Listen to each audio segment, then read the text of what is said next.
The Brandon Peters Show may contain explicit language and detailed plot points. For more information on the show, stay tuned to the end of the episode.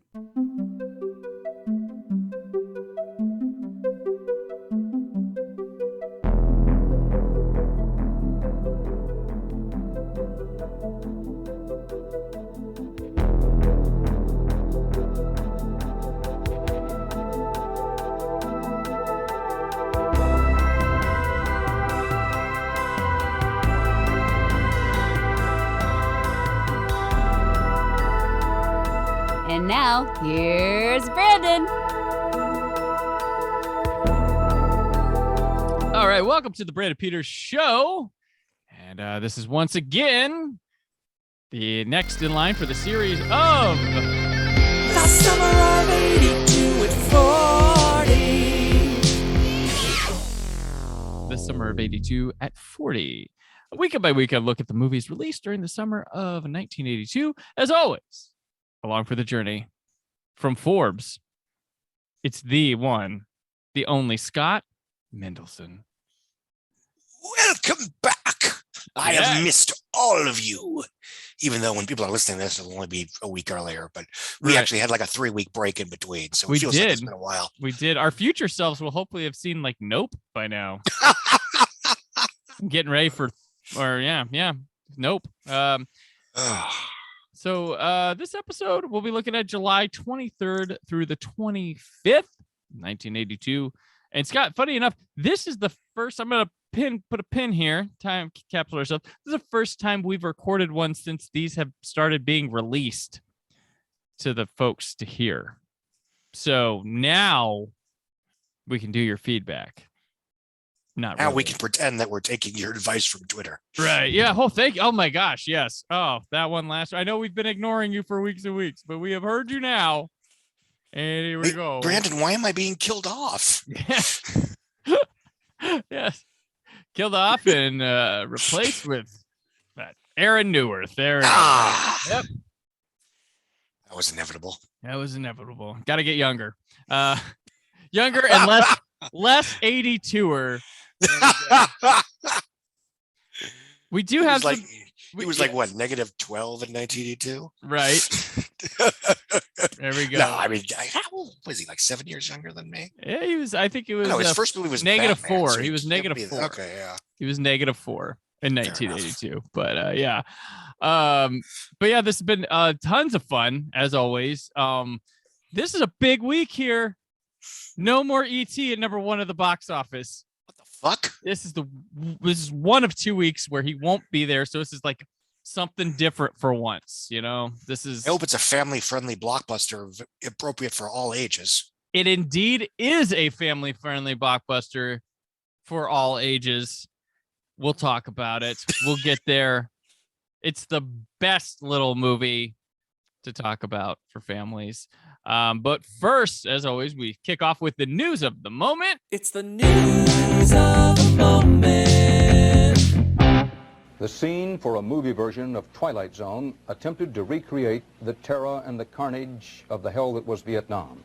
And then, as the crew watched in horror early this morning, the make-believe dissolved and actor Vic Morrow and 2 Vietnamese children were killed. As David Dow reports, the Twilight Zone became a nightmare. All right. So on July 19th, the first Old Timers All-Star Classic, the American League wins 7-2 in Washington, D.C. Sounds like retired players playing in an All-Star game. Yeah, I'm going to hell for that one. Oh, strikeout. All right.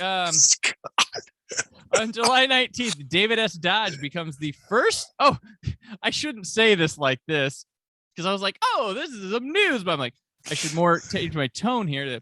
On July 19th, David S. Dodge becomes the first American hostage in Lebanon.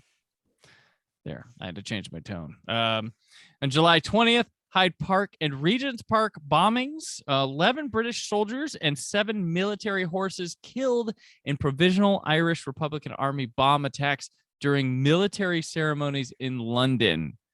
That's bad. This is a crappy week. Not good stuff going on overseas there.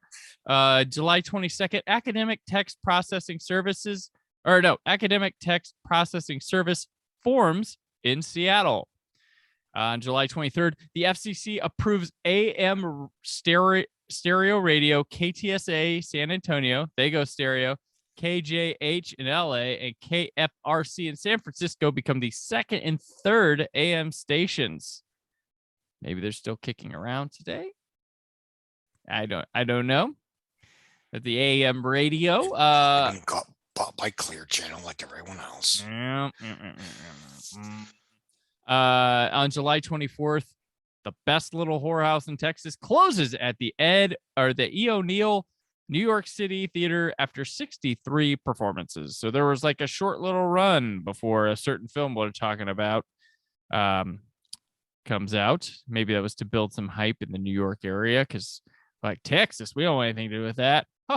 Oh, you said whores, and we were in New York here in 82, so we know all about that. We're good. On July 24th, heavy rain causes a mudslide that destroys a bridge at Nagasaki, Japan, killing 299 people. This is not a good week. Jesus. This is not a good, this body count in this week. I know we were going to kill you off, Scott, but you have been saved. Sorry, Aaron. Sorry, Aaron. Maybe next season. Jesus. Oh, my gosh. On July 25th, the 20th Tennis Fed Cup, USA beats Germany in Santa Clara, USA, 3-0. July 25th, the 69th Tour de France is won by Bernard Hinault of France. July 25th, Zal Singh is sworn in as the 7th president of India. Okay, we have a. Thank you, Gandhi. So yeah, dude, Scott, this is a bad week. This is a bad. But there's more. Our notable death for this week, Scott, is Vic Morrow. Oh God! Who dies during a helicopter Spoiler. crash on the filming of Twilight Zone, the movie, being helmed by John Landis. This is a dark moment in film history here. Was he not in jail? Excuse me. Yeah. I was looking, I was like, Vic Morrow, and where I was getting information just said Vic Morrow crash. I was like, oh, oh, hell no. That Killed 2 kids too that were with him in that scene. John Landis, never the same. He was a reckless filmmaker up till here. Blues Brothers, I'm surprised people didn't die on that film. And he was just pushing the limits beyond belief, and it costs lives. And I know there's William Friedkin was kind of but his was more let's film here when we don't have a permit type recklessness, or I punched a guy to get him to cry for real on set type thing. Not, I don't think Friedkin put anyone's lives in true danger with this filming. He may have done some stuff. I'm stunned people didn't die on Sorcerer. That's to me, watching that, it's one of my favorite films of all time. And one of the reasons I love it is because I just can't believe no one was hurt, died, or anything. It's just insane filmmaking to the highest degree. But this Twilight Zone crash is notorious. I think people have forgotten about it because maybe we don't talk about that film much or anything. But there's a good short documentary about it, I think on Shudder. They have a documentary series like Cursed Films or something of that nature. And it really does go into detail about how certain people that should not have been scapegoated ended up taking the fall for that one. Yeah. It's my wife, who really didn't know the story, she was just appalled. Yeah. Yeah. And Landis just gets to finish making his film and goes on. Yeah, he mostly emerges unscathed. That was under your orders. So yeah, that's look that up and check it out for the Twilight Zone, the movie, which is an anthology. If you ever want to never interview Steven Spielberg again, bring that up. Yeah. Definitely bring that up. Yeah. Yeah, that's a sore sticking. Yeah, that could have, messed with, Spielberg just had E.T. and Raiders to be back in the fold after 1941, and that could have And that's the, ironically, that's the worst of the 4 segments of the movie. Yeah. And I mean, he goes to his dark period, which he is, I mean, we're recording in May. He recently talked about how he doesn't like Temple of Doom because was such a dark period in his life, and he felt it leaked all over to the film. And to those people who are like, no, it's Crystal Skull, I'm like, the films are different to the filmmakers, the actors, and people than they are to you. Okay. Yeah. Like, just chill. It's funny. I remember if you watch like the giant, the copious documentaries on the Alien series box set came on DVD like probably 15, 20 years ago. Excellent documentary. The Blu-ray, that Blu-ray set is one of my favorite sets ever. It's weird because they all kind of sort of hate aliens. They treat it as sort of like the red stepchild because it's so different from the others, and because Cameron was sort of doing his own thing, regardless of what the producers of the Alien franchise wanted to a certain extent. Well, that, and he was filming in the UK in their Yes. studios, and they have different union rule. Like, you got to let them go to tea time, man. They go home, like they work 9 to 5 job. They treat, and I think things probably changed in that industry now, but back in the day, working on things, the UK treated movies, television like it was a 9 to 5 job for a lot of things. And Cameron is we don't leave till we fucking get this done type guy. I don't know. That's not an exact quote, but you can tell he's a perfectionist. Yes. And at the end of the day, he's who cares how it was made? If the thing was good, it was good. And speaking of that, I remember I have a Escape from New York Blu-ray where, because he was the matte painter on that. And they have a couple guys that worked with him on it. And like, they have the fear of God in them talking about, I'm like, well, he knows what he wants. And I'm like, oh my gosh, even as a matte painter, he was that. Wow. But yeah. The aliens, that was, definitely I don't know that I got that from that, but I just know Fincher wouldn't come back to say anything about 3. But all good. Don't blame him. Let's get to happy thing. Like, no, fuck. Birthdays. So Jared Padalecki, born this week. Percy Daggs III, known for Veronica Mars. Anna Paquin, Elizabeth Moss, Paul Wesley, and the late Brad Renfro. So, what a week. On a down note, did you? What a week. This has been a hell of a news of the moment segment. I didn't realize it as I was looking this stuff up and putting it together that I just put us in the dumps to start. But that does coincide with what's happening right now in our world. Oh yeah, at this time. Works. Well, when Scott, but this is July for them. For us, it's May. So who knows where we're at?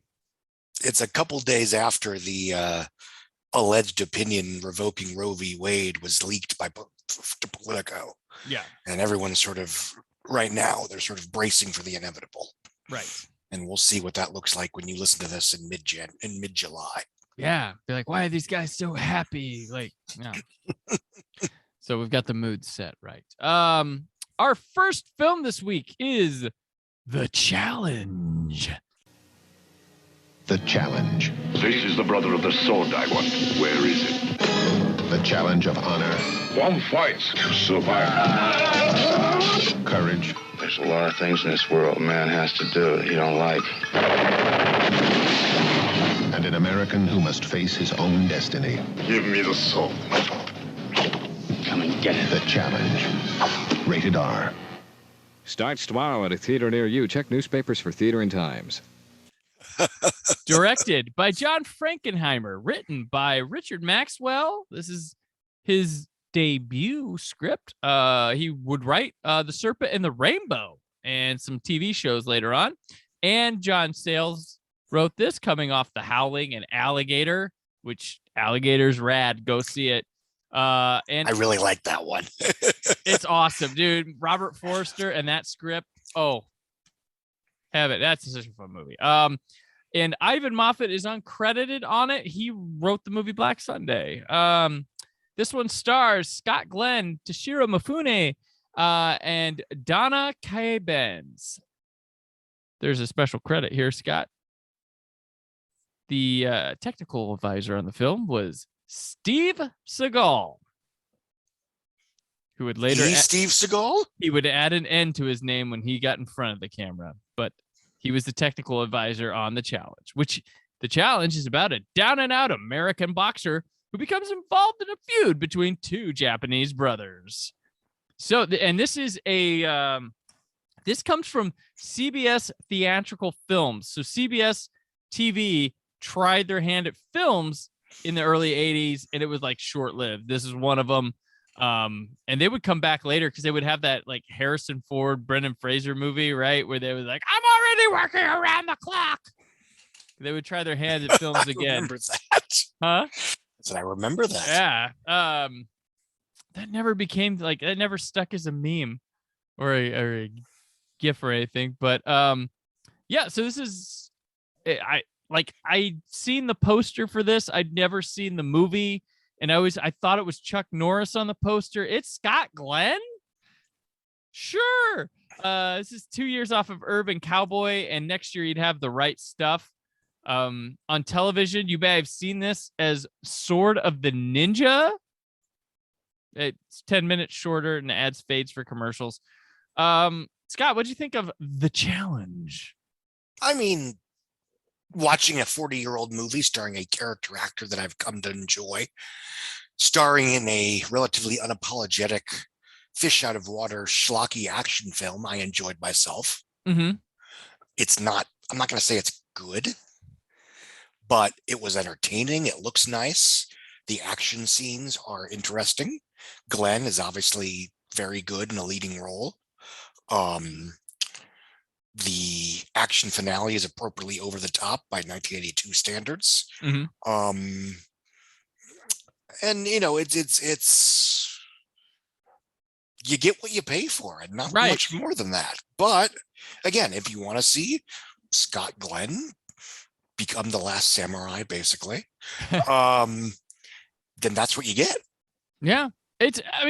I enjoyed this one. I thought it was well made, well acted, well scored. It's dips itself into B movie territory with enough kind of prestige on top, sprinkled on top. There's an excellent 100-minute movie here. It's over 2 hours. That's probably where its downfall is it's too long and there's too much discovery type of stuff. And like you start with some big action and then it pumps the brakes a bit. Toshiro Mifune, he is awesome here. Like you'd think, well, the guy's a pro. Like you'd think he'd be like, is this like during some sort of alcoholic phase and he took this movie, but it's fine. Glenn, the role fits him because it's not like your typical good guy role. It's definitely like his bad guy characters he could play, but set in a kind of hero role. There's gore in this. That adds the element to make this like better than you'd want it to, than you're thinking it would be. So it's got the schlockiness to it. So good chance, it's got, Frankenheimer's a solid director. So it's not junk, that it could have been in other hands. But though Scott Glenn I found an interview with him. He said it was supposed to be more of a journey character adventure about a father and son relationship. Had they come from different cultures. And after he signed on, like they straight up wanted martial arts movie. And Toshiro Mifune convinced he was going to quit the film. And he said, hey, could either not do this and then be out of work, or you can be in a movie with me and I could be your guide through wherever they shot this at overseas. And he's like, you know what, let's do it. And that's, it's a lot of times actors end up taking projects for reasons like that. I remember, Elijah Wood, why'd you do Flipper? Because I got paid money to swim with dolphins and hang out with Jessica Alba all summer. Mm-hmm. Well, it's funny too. There's the movie, was it The Hand, that had Michael Caine in it, and they were doing a new blue. It's like early Oliver Stone. I think it has Michael Caine, and Justin Beam, regular on the show here, was doing the extras for it. He reached out to Michael Caine to do the movie, and his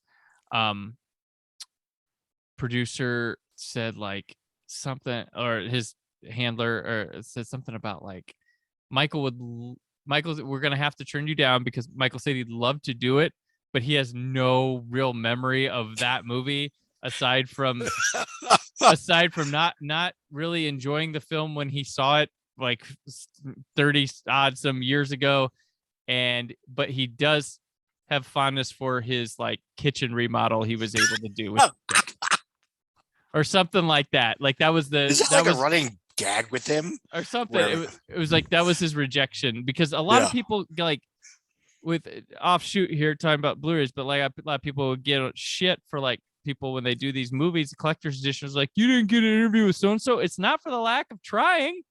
Oh yeah, like because we have they all pick up a phone. The classic story that Justin told on here when he did He Knows You're Alone, and Hanks was interested. Hanks was going to do it. They had to reschedule a couple times because he got COVID. It was when he got COVID in Australia. And then when he was supposed to do it and they had a deadline to hit, he got invited to do the Biden inauguration. So, yeah.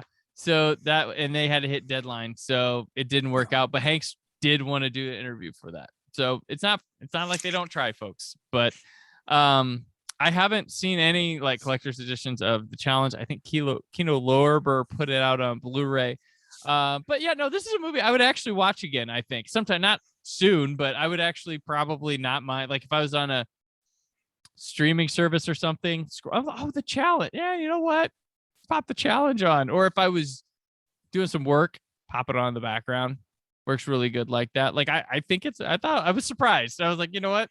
It makes an interesting double bill with the recent Snake Eyes movie. Oh, does it? I still haven't seen Snake Eyes. They're not identical, but there's surface level similarities.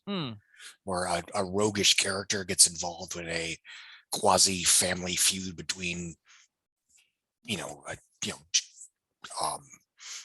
clans of sorts. Yeah. It's actually more complicated. It's actually a surprisingly complicated story. If the action was halfway decently edited, it would have been a good movie. But yeah, I've heard that's the biggest issue with that one. It really is. Like it can't even be schlocky well. Yeah. With this movie, I did like the opening crux of like, hey, you need to deliver this sword. I'm like, oh, is this gonna be the whole? No. I like that part of it, and him switching between trying to figure out these allegiances and stuff, and having those board meeting rooms. Like, definitely, yeah. There's some. While they apparently went for a more martial arts based thing, like I feel they still went too prestige-y with, like there's still a sense of trying to take it seriously. Whereas if this had been like some 70s exploitation kung fu cinema cheapie, probably a little more blood and guts, probably might be a classic. I don't know. Who knows? But yeah. Do you take the challenge with The Challenge? You gotta be kidding me, of course. Yes. Oh, gosh. But yeah, that's a challenge. We'll move on to our next film, Zapped. Barney Springboro, scientific brain. Peyton Nichols, young degenerate. Smile! Barney had the power, but Peyton had the plans. Together, they used the power. Until one day, Barney started seeing things differently. Wow! Scott Baio and Willie Ames in Zapped, a movie that's out of this world and out of its mind. Rated R. Starts Friday at a theater near you. Which, Zapped is directed by Robert J. Rosenthal. He of such prestige as Pom Pom Girls, Malibu Beach, and plenty of 70s nude comedies. So I think his resume fits. It's written by Bruce Rubin and Robert J. Rosenthal. Bruce Rubin has straight up for life cred for writing Blood Rage, which is my Thanksgiving slasher I watch every year. There's going to be another connection to that in this episode. Just you wait. I couldn't believe it. This is the Blood Rage episode. This stars Scott Baio, Willie Ames. He returns to us again this summer. Heather Thomas, Felice Schachter, Scatman Crothers, Sue Ann Langdon, Roger Bowen, Robert Mandan, and Hillary Bean. A high school science nerd gains telekinetic powers after a laboratory accident and uses them for revenge upon bullies. What's more nerdy, Scott Baio with his science goggles and coat, or a MAGA hat? You tell me. All right. No, go ahead. I'm sorry. Well, I want to preface here. Zapped is a limited release this weekend. This is not open wide here. It would open wide on September 3rd. We're in end of July. Zapped wouldn't make the list of Summer of 82 at 40 had we got a September 3rd. So Zapped is sitting here this week because I think it's it's notable to talk about through this summer. Yeah, but it's an infamous picture. It's one that, in the 80s and 90s when I was, reading about all-time bad movies, it would come up a lot as one of the more less reputable high school raunch comedies. I don't know if at the time it was intended to be a spoof of Carrie, but it certainly That's the weird thing. Like, I never realized that, and I saw some comment. I'm like, oh, and then I was putting things together. I was like, wait a minute. Oh, wait, there's the insane mom. The prom goes haywire. Jane is like Nancy Allen, and Heather Thomas is like Nancy Allen here. And then, yeah.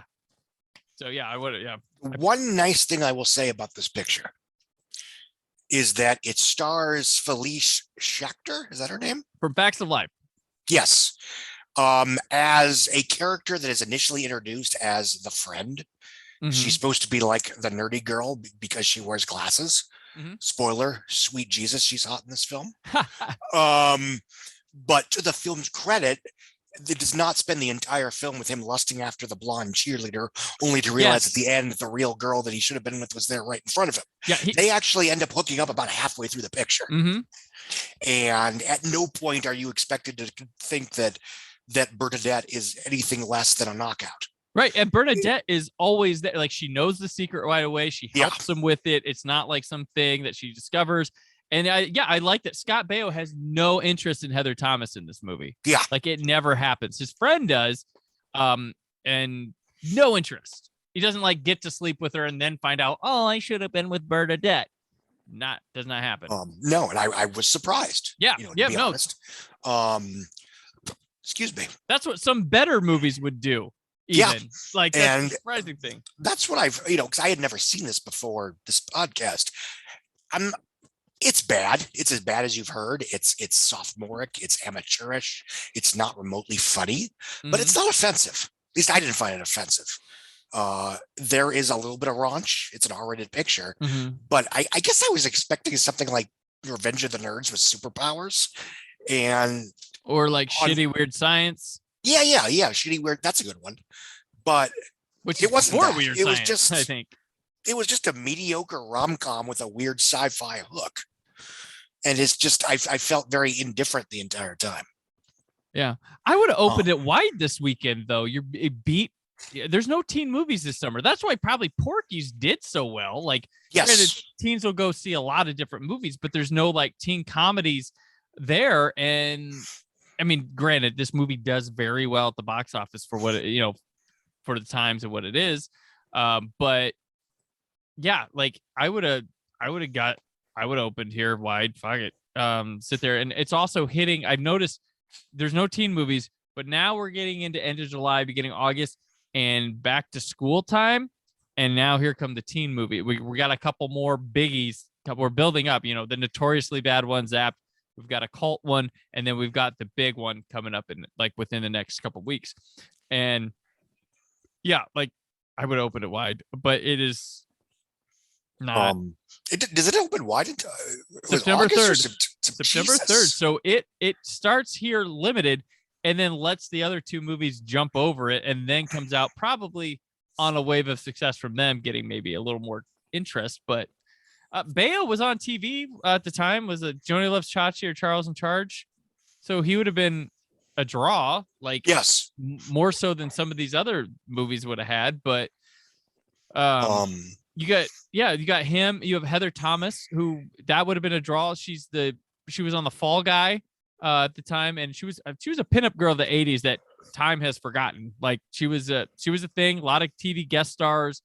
Very pretty. She has that cult classic Cyclone movie, but she disappeared. Well, probably because she disappeared. She had a massive drug problem apparently in the 80s, and she needed help and decided I don't need to be doing this shit no more. But Schechter mostly retired from acting after a few key roles. Yep. She was a regular, I think, the first 2 seasons of The Facts of Life. Yeah. She came back as a guest star closer to the end of the run. Mhm. And that's almost all she did. Yeah. I mean, she did very well for herself. She's happy, married. Was she a DJ? Is that what I should have looked this up before coming up. Because I remember, she did go on to do, to have a life. She worked behind the camera for a while. She has a bunch of production credits. She worked as a production coordinator on Law and Order SVU for a while. Mm-hmm. So it's she's a radio anchor in college. That's what I was thinking about the DJ thing. So she had honestly, looking at her credits, it's sort of a hit every page of the yearbook kind of thing. Yeah. There's I was noting some I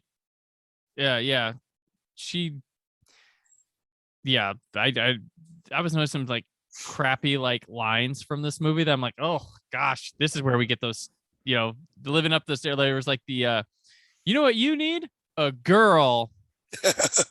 There was you don't go out with girls. When are you gonna go to the prom? This one. I'm pre-rich, pre-famous, and pre-powerful. Hey, that's the jerk that made us lose. But yeah, no, it's not. If I seem like I'm being overly nice to it, it's not a good picture. No, honestly, I was just so shocked by certain tropes that it didn't exploit and didn't revel in that I was like, oh, okay, I'm being too, but it's not a good picture. Yeah. It's shot mostly at the school. Mm-hmm. The actual students are extras, so there is a skewed authenticity for that sense. But it's just a movie that it's a nothing burger. Well, and for a teen movie, the soundtrack sucks. That too. Like there's blah on the nose songs that are just like they had a guy write all the songs. It feels like from the same person, and it's like, hey, want to go on a date? Love, and stuff, and kissing and love. And I will give that one thing I realized, and we're gonna go through this in the next couple of weeks with these movies, but like, are teens allowed to have like sex in movies anymore? They're actual sex scenes, like. Oh, it's been a while. Because I mean, I feel like we fade out or have like some hot kissing and it's done or something like that. But there's, as you know, there's not a ton of sex scenes in mainstream movies in general. Yeah. I mean, to answer your question, I think most of that occurs on prestige television, right? Or streaming. True. Euphoria comes to mind. No, I honestly, I don't watch that regularly. I don't know how explicit the sexual interactions actually are. Yeah. Because Baio has a sex scene in here. Speaking of which, there's another movie called Zapped that came out in 2014. With Zendaya. Yeah. I think that has nothing to do with it. Yeah. But this one did get a sequel. It got a straight to video sequel because it was such a big seller and rental thing. But only Sue Ann Langdon returned, so no Baio. Mm-hmm.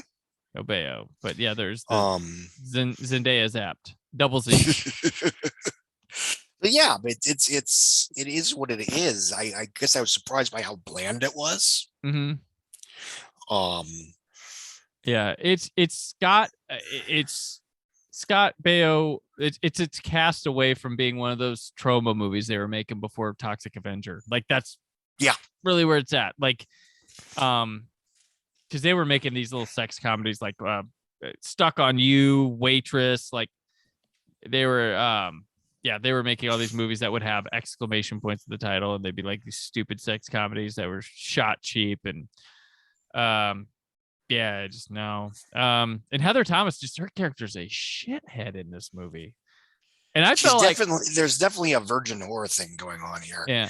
Even though, again, to be fair, I would argue the film's relatively sex positive throughout. Right. And whatever the hell that means in 1982. I feel like I know it's 82, but I feel like there's a missed opportunity.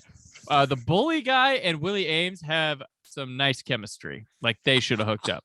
They really should have. Like, that should have been the ending. It had a stupid ending, by the way. I was like, oh, yes, it does. Can I give you a lift home? And they fly off into space. You don't have to watch Zapped now if you were curious. He loses his powers only to be able to fly into space at the end. Like, no. But yeah, Zapped. It's a thing. I finally saw this one. Like, I had heard about its notoriety years and years ago. Olive Films put on a Blu-ray, and I was doing their titles at the time. So I was like, curiosity. I'm like, all right, Zapped. And I was like, oh, this is dull. This is meh. And I magically didn't sell that one. So I still had it here. I was like, all right, fucking Zapped. And which you can't find anywhere, by the way.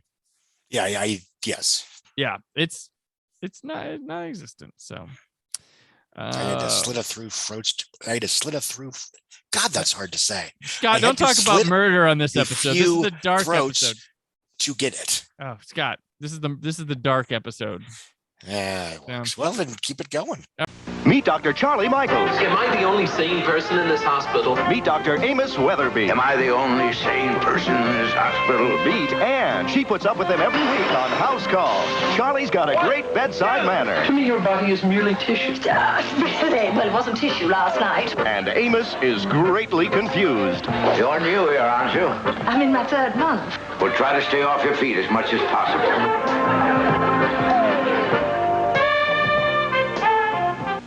All right, so we'll keep it going to the television, see if anything dark was on there. This is the Nielsen top 10 ratings for this week. Number 1 is MASH. Suicide is Painless. Brings on many changes on CBS. Number 2, House Calls, CBS. Number 3, Fantasy Island on ABC. Look at that jump. There you go. Number 4, The Jeffersons.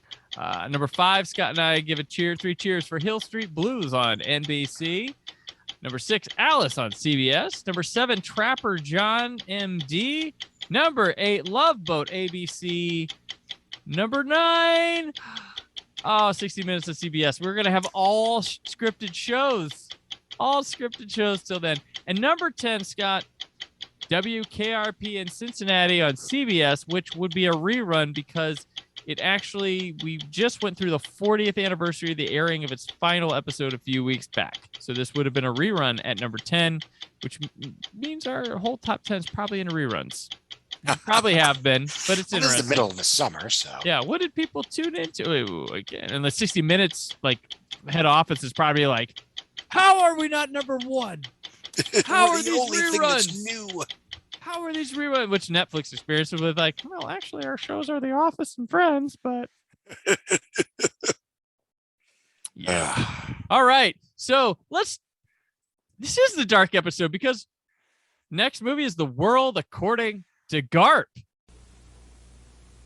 Welcome to The World According.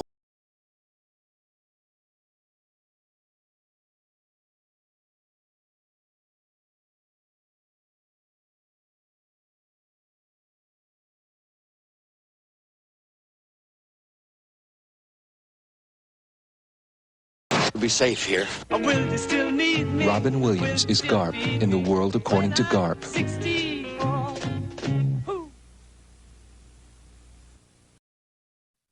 Directed by George Roy Hill. He of Butch Cassidy and the Sundance Kid, Slaughterhouse-Five, The Sting, Slapshot, and Funny Farm. Written by Steve Tessich of Breaking Away, based on a novel by John Irving, who also wrote the book The Cider House Rules, starring Robin Williams, Mary Beth Hurt. If I recall, is a pro-abortion picture. Oh, there we go. Tying it in. All right, this one stars Robin Williams, Mary Beth Hurt, Glenn Close, John Lithgow, Jessica Tandy, Swoozie Kurtz, Hume Cronin, Mark Soper, the star of Blood Rage. This is the Blood Rage episode 2. Oh, it's all come together. That's not cranberry sauce. It's Mark Soper and Amanda Plummer. This movie is about a struggling young writer who finds his life and work dominated by his unfaithful wife and his radical feminist mother, whose best-selling manifesto turns her into a cultural icon. This is Robin Williams' first movie post Popeye, and it is also the cinematic debut of Glenn Close, who plays his mother, and they're only a couple years apart. At least you got an Oscar nomination. So Glenn Close was always introduced to us as older, apparently. I don't know. But fuck, Scott, this movie's depressing. It really is. It was based on a very popular novel, a novel that itself was very dark and somewhat full of itself. I think the film by default is more matter of fact and sort of in a take it or leave it kind of way. But, as far as, it's a melodrama. And in retrospect, 40 years later, it's still very handsomely staged. It looks great. There's obviously a lot of production value, but I think it's of most value is just an acting treat. Something I said when he died, and I've said this for well before then, for a guy that's known as one of the funniest people on the planet, Robin Williams was an exceptional dramatic actor. Yeah. To the point that I think he was a better, in movies at least, dramatic actor than he was a comedic actor. And that's not to say, when you look at the Robin Williams comedies, I would certainly hold something like, Good Will Hunting or The Fisher King or 1 Hour Photo or Insomnia over Patch Adams or even Mrs. Doubtfire. Toys. They're just, and that's not necessarily a criticism. I feel the same thing about Jim Carrey, who I find incredibly funny, but I don't think his films are all that spectacular. Well, Adam Sandler. Oh God, yes. And this is an example. I think this was his first. It certainly was his first dramatic leading role. Right. And he's very good here. Yeah. And he looks so young. Yeah. Even though he probably was very young, because this was a couple of years after, he was in the midst of Mork and Mindy. Mm-hmm. But there's a certain naivety and innocence. And I remember when Forrest Gump came out in the summer of '94, this was one of the films, along with Being There and Zelig, that it was compared to. Mm-hmm. And rewatching it, I can certainly see why. There is a certain, just wandering through life, occasionally interacting with history, mentality to it. Mm-hmm. Obviously there, it's specific in a way that almost feels shocking today. You have a sympathetic mother character who rapes a dying comatose guy, right? In a hospital. And yeah, the characters say, gosh, that's terrible. But the movie just, okay, whatever, moves on. Mm-hmm. The film's violence is, for a film that isn't necessarily a horror film or an action film, shocking violence occurs in this picture. Yeah. Horrible. Violence, like it's painful that it sits in your mind. And in that sense, it's very interesting to see a picture where incidents of violence that would be defining in most movies are just one stop along the train for these people. Yeah. And in some sense, that's very realistic. Life goes on. Glenn Close is very good. Robin Williams is excellent. Mm-hmm. John Lithgow got an Oscar nomination as he did. Transgender person. Mm-hmm. And it's not necessarily my place to say whether it was appropriate or accurate or whatever, but I will simply say it was very sympathetic. Mm-hmm. The character is, presented as is, with no judgment, no scorn, no mockery. Yeah, it's matter of fact. It's just a slice of life. And Garp's only reaction to it is like, oh, okay, just to acknowledge, like, you can see him. That's the thing with Williams in this movie that's so brilliant and so just impressive is there's a lot going on that's just registering his head that we get to see. Like, you can see a weight on him. You can see a troubled feeling. He doesn't have to speak, and you understand everything he's doing in this movie. And it's not like it's some silent role or some like over the top stuff. It's just such a worn character. And for this early in his career to be able to pull that off is like, there was no Oscar nomination for him. Like, they would come. they would come, but this role, like, wow. Lithgow I did get nominated. Yes, Glenn Close, John Lithgow. Well, but also this was a year, 1982 at the Oscars, there were multiple trans and drag performances that got nominated.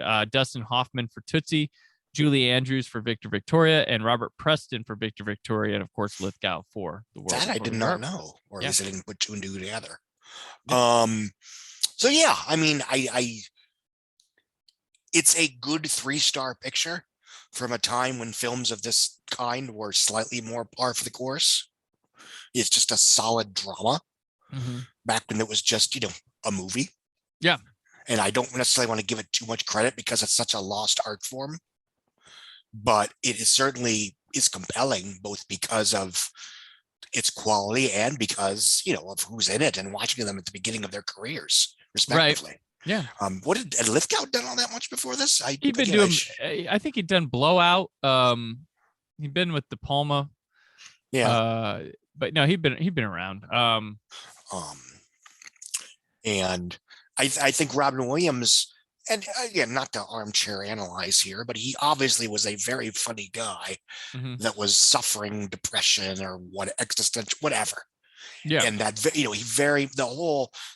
clown that's crying on the inside thing was part of what made him such an engrossing dramatic actor. Awakenings, obviously Good Will Hunting and the Fisher King. World's Greatest Dad is officially a comedy, but it's a wrenching picture. Yeah. It's probably my favorite comedy of his by default. It was later remade as a kid-friendly musical called Dear Evan Hansen.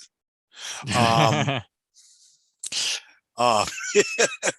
my favorite Robin Williams performance, bar none, is he did a guest spot on Barry Levinson's Homicide: Life on the Street as the second season premiere.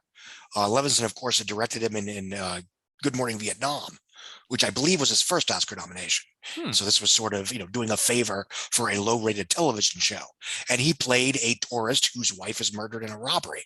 And he's stuck in Baltimore with his 2 kids trying to, navigate the process. And it's a terrific performance in a terrific episode of a terrific television show.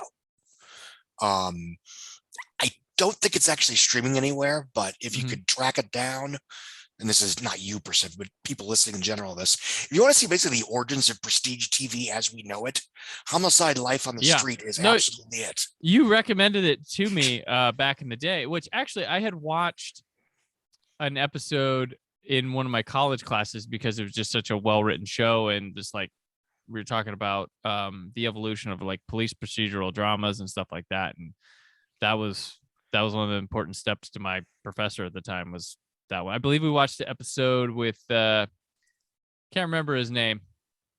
Crap. Was it one of the leads?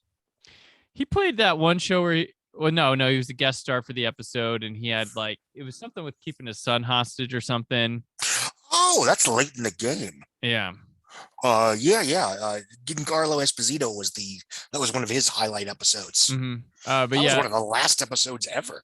Yeah, but that's the one they showed. That's the one you want to show us. Might have been what my campus had in the VHS library. It's a perfectly solid episode during a not so great season. Yeah. But I mean, I could easily turn this podcast to an hour-long talk about homicide. There we go. But this one, I was looking up. Just funny note here. Lithgow, he was definitely involved. Like he had been in couple De Palma movies, Blowout and Obsession, but he was in all that jazz. He was at this time filming Twilight Zone, the movie, when this came out. And funny enough, he was in the good segment. Right. He reprised the William Shatner role in the Gremlin on the Plane one. Right. Also, in 1983, the next year, he stars in Star Wars: The Empire Strikes Back, the original radio drama, as Yoda. Oh, wow. I wouldn't mind listening to that. I would love to hear that. And then, of course, Terms of Endearment, Footloose. So he was in the heat of just working. Yeah, he was. He was becoming John Lithgow. In Terms of Endearment was it won Best Picture that next year, but it was also a huge hit. Right. And then so I mean, he's on the cusp of becoming the John Lithgow we know. This movie you pointed out, definitely Forrest Gump vibes, but with a little bit tightened, like doesn't kind of let loose like a Forrest Gump. Of course, people don't get murdered and assassinated like Forrest Gump or in Forrest Gump and stuff. But it's got, if you definitely like that Forrest Gump or Benjamin Button, this would be something good comparison. Yeah. Check out with in that kind of, there's kind of, I guess, a small genre of movies like that. But you definitely have the Forrest and his mother vibe thing. That's more commanding here than it happens in Forrest Gump. But yeah, it's interesting. It's a fascinating relationship between him and his mother, because on one hand, she's weirdly controlling and helicopter, what we would consider today to be helicopter parenting. And on the other hand, she's fiercely feminist. She's fiercely involved with feminist issues. And she's sort of like, on one hand, like, oh no, you're thinking lustful thoughts. On the other hand, there's a scene early on where she basically brings him to a prostitute. Yeah, she buys it for interviews her from like, you like her? Is that what? So it's a very complex, singular motion picture. Yeah. Again, from a time when movies didn't have to be all encompassing. And it's very good. Yeah, and it's very depressing. Like, just like, oh yeah. Is there in there like the one scene he finds out his wife's sleeping with the guy from Blood Rage? Okay, we're talking about spoilers. Okay, go. These movies are 40 years old. But it's sleeping with the guy from Blood Rage, and immediately drives home with his children, wrecks his car into the guy from Blood Rage, and one of the children dies. And the other one loses an eye. And the other one loses, just like, that's in most movies that would be the defining incident that about the movie or about the characters. And obviously, everyone mourns, and it's a devastating loss, and it's a huge tragedy, but the characters do find a way to move on. Yeah. And in that sense, it kind of, again, there's very little in common other than that, but What Dreams May Come. Yeah. Which is that's another great Robin Williams dramatic performance. Yes. That's a spectacular piece of fantasy melodrama. I do love the scene towards the end where he meets Amanda Plummer, and she's been sort of built up as this like mythical character, and like Mr. and just kind of, you see that moment happen in a lot of movies. And she's just afterwards. Yeah, she's just a person, and you have this great conversation that really turns somebody. Bad movie example here, but like Jersey Girl, when Affleck finally meets Will Smith. Yeah. Those type of scenes. Where they meet someone of importance that really flips. Like, can't hardly wait when Jerry O'Connell shows up with Peter Facinelli, and it's like, oh my god, that it can go either way. It's not. Yeah, a scene can have a different purpose, but that is that moment where that person shows up. And Amanda Plummer at this time probably isn't Amanda Plummer yet that we would know. But going back to it, it works as almost like a, hey, here's a big person. She feels more famous even then than she probably was at the time. Right. Because this is her second movie. Period. Yeah. But and even, when I was growing up, I mean, I knew of her, but she was never a star in any real sense. Right. The closest thing to a breakout role was, her 5-minute role in Pulp Fiction. Well, yeah, Pulp Fiction, and then she have was it Single White Female? Was that the one she was in where she went crazy? Oh, and So I Married an Axe Murderer too. Oh yeah. I think. But anyway, I mean, yeah. She wasn't. Single White Female was not. She's a character actor. She's in The Fisher King too. Right. Yeah. Okay. Yeah. Anyway, but yeah. So it was. I would not knowing that she was in this. I was happy to see her. Yeah. Definitely. And she had a Tales from the Crypt episode as well that I covered back in October on the show. Yeah, but and they also this movie to note had some cash because they got a Beatles song that I noticed at the beginning when you're 64 or whatever that song's called. When I'm 64, I will not be playing in that because I don't want my episode scrubbed. So you won't find that song in this episode. If they play it in the trailer, well, I'm just. It's not going to happen here. Thank you, Charlie, and hello again, everybody. Welcome to America's Top 10. Let's turn right to the action on the Billboard Pop Singles Chart and take a look at the 10 biggest hits this week. All right. Speaking of music, we can move on to the Casey Kasem Top 40, the Top 10. We have a new number 1 this week. At number 10, REO Speedwagon has entered here with Keep the Fire Burning. And number 9, staying at number 9, Only the Lonely by the Motels. Staying at number 8, Tainted Love by Soft Cell. And falling from number 1 to number 7, big drop here. Don't You Want Me by the Human League. That has Apparently dropped. They didn't anymore. No, Did Not Want You, Baby. By the way, Scott, Yes. that music video does not fit with the song. It's really weird. I've recorded that episode. I believe that episode is probably aired already. Just was odd. Number 6, Abracadabra from the Steve Miller Band. It's jumping up from number 11 to number 6. Staying Hold at number 5, Let It Whip by the Daz Band. Number 4, Hold Me by Fleetwood Mac. This is like a non-Stevie Nicks Fleetwood Mac at this time. Number 3, Hurt So Good by John Cougar. Not quite earning the Mellencamp yet. Number 2, Rosanna by Toto. And number 1. We have a new number 1, Scott. I'm listening. It's rising up. Back on the street. Survivor's Eye of the Tiger, like Rocky before it, has taken number 1. It rose from the ranks. It got there. And it's number 1. Which, fun story, Scott. Okay. Did you know? Nope. That Sylvester Stallone for Rocky 3 wanted Queen's Another One Bites the Dust. Huh. Queen said no. So he contacted Survivor, asked him to write a song for the film. We're better for it. Makes sense. We're better for it. Yeah. I mean, jokes aside, I mean, that's I never really put the connection between those two songs, but yeah, there's a certain similarity. And Survivor, if you take off Olivia Newton-John's Physical, which is a holdover single from 1981, Survivor Eye of the Tiger is the biggest song of the year on the charts. But Olivia Newton Physical is the biggest song of the year because it held over strong from 1980. It must have dropped in like December 1981 or something and just rocketed across the land. But yeah, Survivor taking number 1 and No Prisoners. That would be Survivor's signature tune and the song of Rocky 3, which we have talked about every week because of the box office stuff.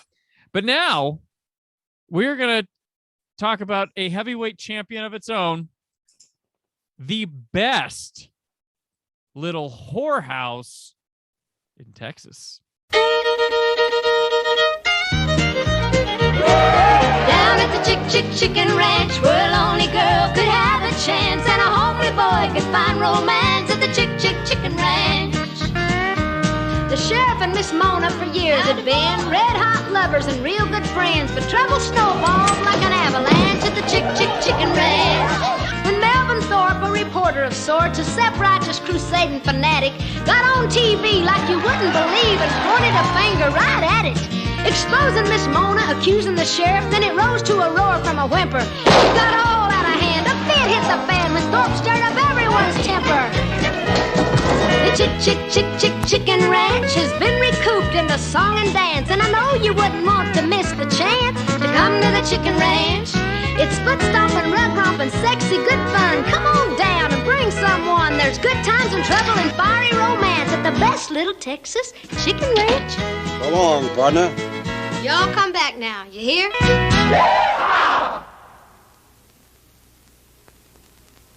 Goody. Ready? Yeah. Okay. This is for my toe and your leg. Okay. Y'all come back now, you hear? The answer to everyone's favorite trivia question.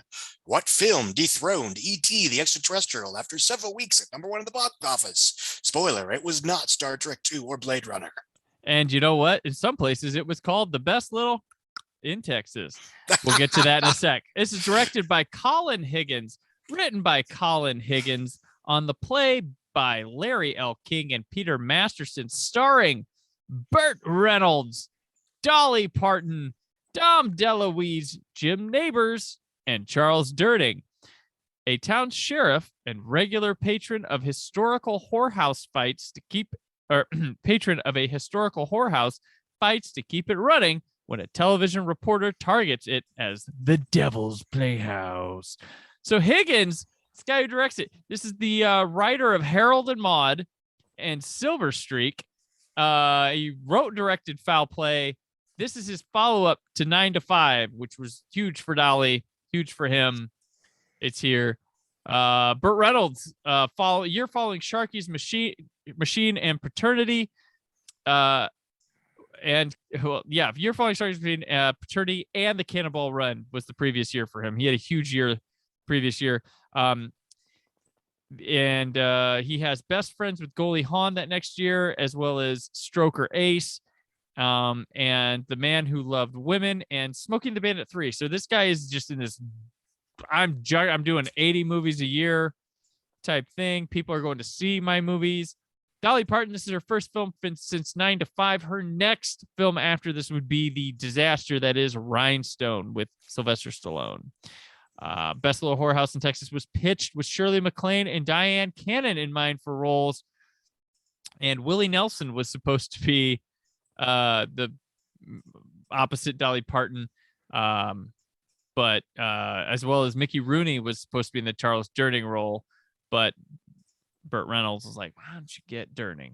So, because he can sing and people don't know that or something like that. But yeah, Durning would get a nomination for Best Supporting Actor. Parton and the film were nominated for Golden Globes, that old racist award show that we used to have. So, Scott, the Best Little Whorehouse in Texas. I enjoyed this one as a, it's an entire, it's the kind of, 40 years ago, or hell, even 20 years ago, it felt like, okay, this is what a hit movie looks like. You have two beloved superstars as the sympathetic heroes. You have a beloved comedian as the comic bad guy. And you have a raunchy but wholesome premise. I mean, yes, it involves prostitutes and whorehouses and brothels, but it's a pretty clean picture, I would say. It's certainly sex, again, in a skewed way, then and now. It certainly doesn't demonize those who work in the sex industry and or those who, pay for sex. It certainly comes down on the idea of, these places should still have a place, as long as they're safe and regulated and all that jazz, that they should be allowed to operate. You have Dolly Parton and Burt Reynolds very much cast a type. And it's a musical, and the songs are catchy. Yeah. It is kind of stage bound, but that's going to happen when you're based on a play. They do try to get outside when they can, but it feels like a big movie. Yeah. Especially back then. I mean, depending on who you ask, it cost anywhere between $21 and $35 million. I'm guessing the answer is somewhere in between. Because I mean, God, the Return of the Jedi barely cost $35 million. And it was it opened with if I can skip ahead a little bit, it opened with like $11.8 million on its opening weekend. Yeah. That was the sixth one, that was just ahead of E.T. with 11.83 million. And it was just behind Star Trek, the motion picture with 11.9, Rocky 3 also this summer with 12.4. Superman 2, when it finally came out in North America, with 14.1 the previous year in June of 81.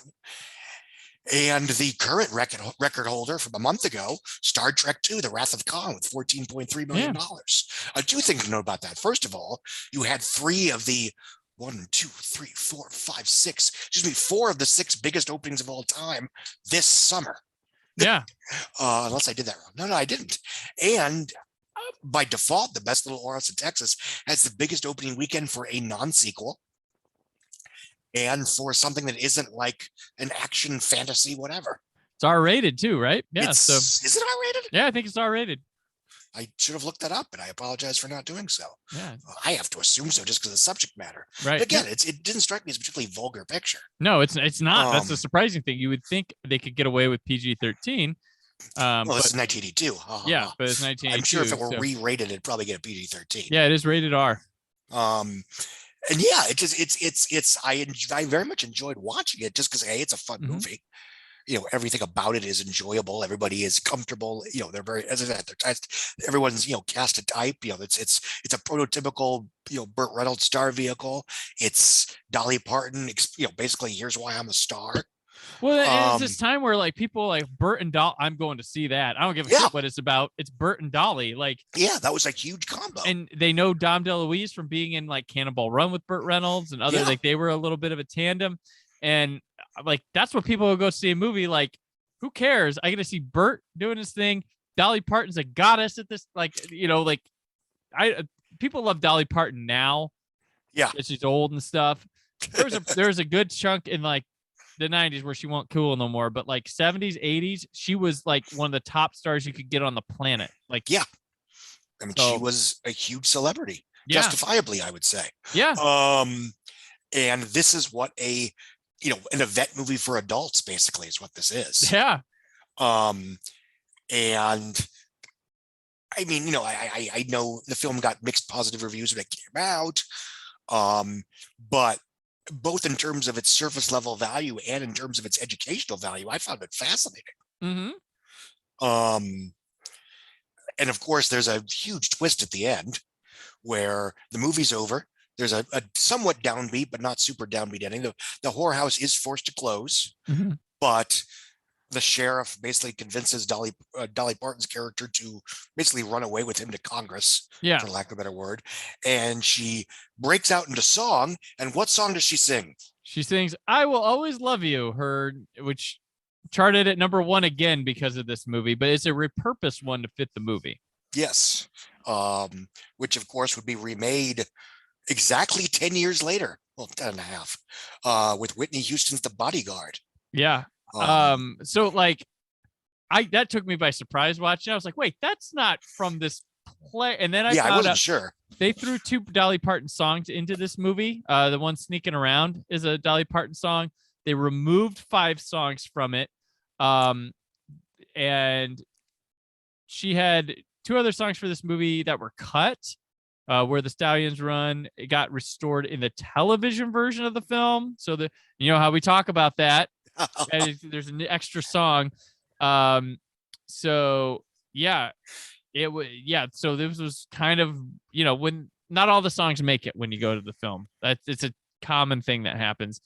But I Will Always Love You shows up, and I was like, whoa! And it made the movie feel more grand than it was at the time. Oh yeah, because it's a very powerful, relatively speaking, it's a powerful. That song always stops you in your song. tracks. Yeah, it always stops you in your tracks. That's how good and timeless that song. Whether it's Whitney or Dolly, Whitney or Dolly. And frankly, I would say the same thing about The Bodyguard, which is all due respect, a very slight picture that I think, you know, is elevated in terms of alleged prestige by that song. Yeah. The other thing is, it's a good example of how it's a movie that has no real political definition. Because I mean, on one hand, it's snobs versus snobs, you know, very 80s in that sense. And it certainly, you know, it lionizes the rule-breaking cop and demonizes the muckraking journalist. Right. But at the end of the day, the movie is basically saying, you know, prostitution is cool and stop being a prude about it. Which is funny. We're going to talk about this same subject next week. When we talk Ron Howard's Night Shift. Right. Same dramas, same things coming up. But yeah, it's kind of funny. America was into the horrors at this time in July of 82. The 80s were a weird time. Old school and new school. But it's weird how delicate it takes that. And I know we nowadays we're all about repurposing properties, reimagining, reboot, blah blah blah blah blah. But I think the best Little Whorehouse in Texas would make for a great HBO Max type series. Like it has all the making of fleshing out characters, that town drama, nudity and sex because they love it. But it doesn't need to be a series. Just make it a 2.5-hour movie. They could, but I mean, if they wanted to make a drama, add to the mythology, like, you know, they could. This could fit a series. Like it really could make a series about the keeping the quiet about the fighting for the whorehouse to stay there, the sheriff being involved in hiding it. Like there's so much good, like juicy television type drama in there. They'll put it on Paramount Plus and the best Little Whorehouse in Texas, a Yellowstone story. There you go. Yellowstone. Best little whorehouse in Yellowstone. Yes. Yeah. But I mean, I was thinking, I'm like, I don't think it was often, but I'm like, I'm like, just make a fucking movie. But like this, I was like, I could see this work like in a Big Love, that type of fashion. Like, yeah, it could work. But you know, I don't know. It wouldn't be a musical anymore. Make it a dramatized version, but I can see it working. But yeah, this one, like the title is a issue because there were different markets knew this movie differently. There was the word whore. Apparently, they don't like it on TV. They don't like it on their marquee. They don't like it on the radio. So many people saw this as the best little cat house in Texas. Then there was more conservative markets had it. The word whore was censored as too obscene. There were also ones that would click the announcer would be like the best little in Texas. That's how they would announce it. Too obscene, apparently. Sometimes Parton would refer to it as the best little chicken house in Texas. Oh, okay. And well, you know, that's not wrong. That's and not in a wrong. skewed way, it's an early example of, again, how media specific controversies don't always affect mainstream interest, because this film was a huge hit. Yeah. I mean, it had one of the biggest opening weekends of all time. Yeah. You know, and during a summer where it was sort of, you were getting sort of a sneak preview of what would come with, you know, eventually it'd be the summer of '89 when everything would go crazy. Well, think of the teens then being like, whoa, Dolly Parton in a whorehouse movie? Woo-hoo. I'm sneaking into that. Or I'm, and you know, like, and they'd be like, oh, that's, well, some nice lingerie, but that's all you're getting. We should have just seen E.T. again. Well, they bought the We're Young Doctors in Love. Young Doctors in Love actually showed the boobies. But if you want whores and boobies, Night Shift next week, kids. Indeed, can't wait. This was this house was later used as the house from Rob Zombie's House of 1,000 Corpses. So if it looked familiar to you horror nuts, I thought it looked familiar. The Firefly family owned it around the same time the movie took place, apparently. But yeah, this film has 1,000 fewer corpses. Yes, 1,000. Yeah, no, this is a fun movie. This is when hillbilly stuff was kind of in vogue too, with like Dukes of Hazzard was big on TV. But yeah, I mean, and this is a perfect role for Burt Reynolds and his star power. Dolly and hers. It works. It's fun. I don't think it's great by any means, but it's good. It's good enough, and I think it absolutely delivered for viewers, paying audiences in 1982. Like laughs, drama, songs. Everybody felt good after this. It just, I had a word horror in the title. Well, obviously that helped. Yeah. Oh yeah. Because again, I think if they actually called it the best little click in Texas, it wouldn't have done as well. Well, the thing is, I don't think that it adds to sort of the ridiculous, the comedy of it, calling it that, you know, like, it's not like, it's like, oh, the best little whorehouse in Texas. It's the best little whorehouse in Texas. Like, you know, like, and this is, by the way, this, you know, as I noted, it topped E.T. and E.T.'s 7th weekend. They're both Universal pictures. Yeah. Wow. So Universal's having a good summer. Universal? Well, let's check on that summer, Scott. So let's move on to the box office here. Okay. So, spoiler. Best Little Whorehouse in Texas earned $11.874 million on 1,400 screens for a whopping $8,481 per theater. Now, it was number one ahead of E.T. the Extraterrestrial, which earned another $11.255 million. Scott, before it goes down and leaves us to the number 2 spot to E.T., I want to say, and we'll always love you. Ooh. Oh, it'll be back number 1 till next week. Yeah, it's all right. I think so. Yeah. All right. And I should have done this beforehand, but I wonder how many of ET's non-opening weekends are actually bigger than the various opening weekends. Someone needs to make a compilation of our songs, our duets we do on these. This is the first one, I think. We've had oh no, Annie got us. Oh, that's right. Yeah. Yeah. Holy shit. I mean, I should have, beforehand. ET opens 11.8, then weekend 2 does 12.6, 13.7. So basically, the biggest weekends, opening or otherwise, are almost entirely ET. But I will say the best Little Whorehouse in Texas though barely gets by ET. Like it's a close race. This is like Titanic and Man in the Iron Mask. Yeah, that's actually an excellent comparison. That's what it looks like. And it was Whorehouse the biggest opening for a musical film? Did you? Oh yeah, it had to be, because again, it was the biggest opening weekend behind. And it was R-rated. That's crazy. Like Star Trek 2, Superman 2, Rocky 3, and Star Trek 1. Yeah. Which again, when people talk about Star Wars versus Star Trek, I mean, the first 2 Star Wars films or Star Trek films broke the opening weekend record. Return of the Jedi did, but that was the first one. That was the first Star Wars movie to open wide. Yeah. Because even Empire, went slow. Really slow, especially by modern standards. That must have been unbearable if you didn't live in New York or LA. Yeah. All right. But anyway, number 3, I think. Number 3, Young Doctors in Love. Oh, by the way, ET crossed $150 million domestic in its 7th weekend. Young Doctors in Love would make 3.1 million, a drop of 26%, bringing its 10-day total to 9.9 million. That's fine. Let me close these windows really quick. Hold on a second. I'm going to open a couple more. Young Doctors in Love would eventually finish with $30.7 million domestic. So it's going to stick around for a while. Yeah. Because it's not going anywhere.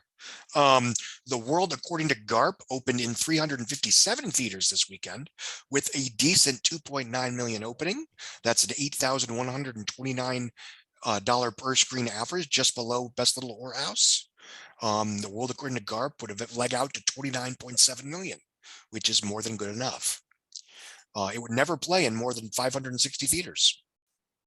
For that matter, Young Doctors in Love would never play in more than 796 theaters. So this is before every big movie goes 1,500, 2,000, 2,500 screens. Right. In 5th place, Raiders of the Lost Ark.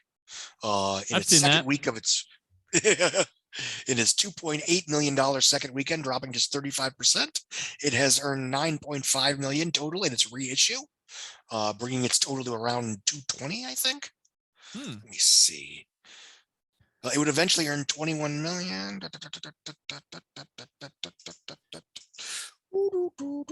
Yeah, about 220. Yeah, about around 220 million, because it did 212 last summer. And then Rocky 3 will not die. No. I'll have to look this. Maybe we'll do this toward the end of the summer, but I got to imagine Rocky 3 had the best legs of anything other than ET this summer. It's got a soundtrack selling hot now too. Yeah. $2.8 million in its 9th weekend for a 22% drop. It's still playing in 1,231 theaters, a drop of just 9 theaters for a $91.3 million total. Tron dropped 39%, which isn't great for 1982. No. For a $2.2 million weekend, losing 270 theaters for an 842 count, 15.4 million after 17 days. Poltergeist, another leggy picture. Very leggy. Yeah, which, to be fair, The Thing came and went. There just aren't a lot of huge horror films, unless I'm forgetting one. 2.1 million, 20% drop, 51.2 domestic so far. 9th place, 6-pack, a movie I've already totally forgotten about. $2 million, rising up 5.3%. It went from it wasn't in the top 10 last week, I think. Correct. It was in 11th place. It added 177 screens for a 4.978 10-day total. It would eventually finish with a 20.2. Oh, that's right. That's the Kenny Rogers. Kenny Rogers, yeah. Let's see. Annie continuing to bomb. all due respect. $1.68 million on weekend 10. Of course, it had been in limited release for the first 5 weekends, I think, give or take. 770 theaters, $39.4 million. Firefox stuck around at number 11, 1.7 million, 38.5 total. Star Trek 2 is at number 12, falling out of the top 10 in weekend 8 with 66.8 million total with a 1.6 million weekend. And that's pretty. Zapped did open in 200 theaters, with a $4,117 per screen average, giving it $823,548 in its opening weekend, courtesy of Embassy Pictures. Yeah, Midsummer Night's sex comedy also dropped from the top 10. Yes. Also point out, Poltergeist and Star Trek II: The Wrath of Khan opened the same weekend. Poltergeist is still in the 10. Yeah, I mean, comparatively speaking, Star Trek is a fan-driven, front-loaded picture. Yeah. Well, also now you have E.T., you have Raiders, you have Tron, that are probably taken from people's Star Trek curiosity. Absolutely, and it's obviously we've talked a lot about Star Trek 2 for obvious reasons, but it's a good example of the reason that film was a hit, the reason that franchise survived, is because it was cheap. Yeah. And yes, it was because they retrofitted a lot of the sets, yada, yada, yada. But, in today's Hollywood, Star Trek the Motion Picture would make $82 million domestic on like a $50 million budget. Like, this time we're going to spend another $50 million. And they're shocked, but it only makes like 75. Right. And Firefox, once there's another adult driven picture up there, the Best Little Whorehouse, it's gone. Yeah. Like, everybody, you can tell the direction people went with that. Yeah. And,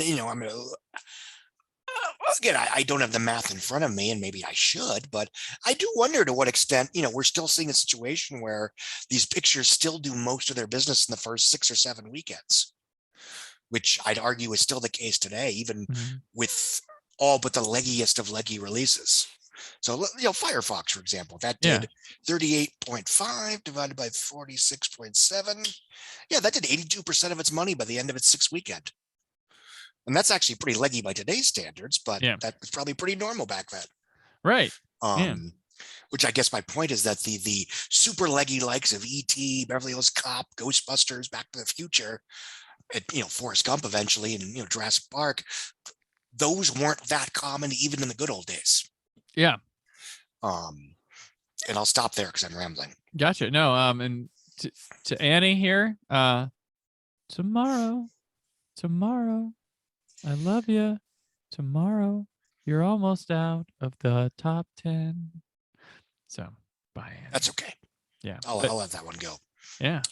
But, it's just, interesting stuff to look at and reflect on, what today, there's so many, there's similarities to today. There's interesting things you didn't realize. There's movies that were solid hits or had solid legs that you're like, oh, we don't talk about. Hey, guess what's still in the top 15? The Sword and the Sorcerer. Exactly. Making $956 million on 368 theaters for a $34 million 14-weekend total. Speaking of, we'll plug our Patreon for a bit. As there's a Patreon up there. Give us money. Give us money. All you got to do, all we have to do is get to $20, and we're going to add an episode where we talk Sword and the Sorcerer and Porky's, since they've been brought up so much on this show. And I'm sure you think Porky's is better than Zapped, right? It's got to be. Don't make me watch Porky's for nothing. Yes. So join or if you just want to just contribute. I'm weird with those things. I put one up. So just for those who like to contribute, I love the listeners that I love you listening more than. So if you're a listener and you pay $0, I like you more than someone who just dumped $1 in for whatever. I want you to hear this stuff. I don't know.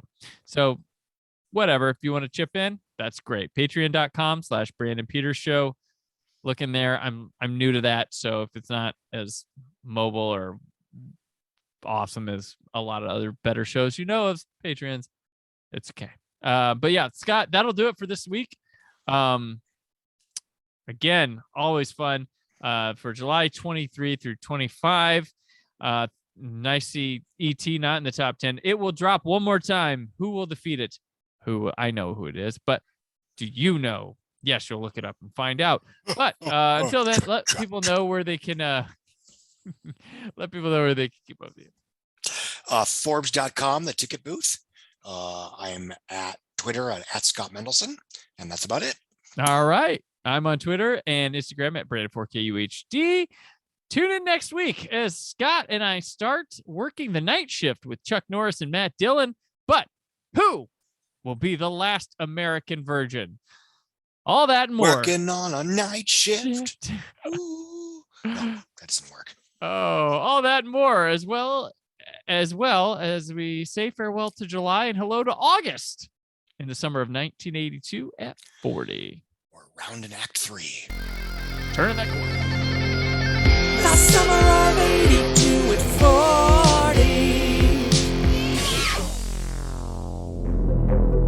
40. Thank you for listening. The Brandon Peters Show is a Creative Zombie Studios production. Produced by Brad Shoemaker and Brandon Peters. Written and edited by Brandon Peters. Announcer vocals by Jessica Alsman. Theme song by Metavari. Web design and show art by Brad Shoemaker with Brandon Peters. All music and clips featured in the episode are property of their respective studios, and no infringement is intended. The Summer of 82 at 40 and News of the Moment themes by Press Maxon. Additional information on this and other episodes at thebrandonpetershow.com. For any inquiries, press opportunities, or sponsorship, contact mail at thebrandonpetershow.com. The show is available on Apple Podcasts, Spotify, or anywhere podcasts are found.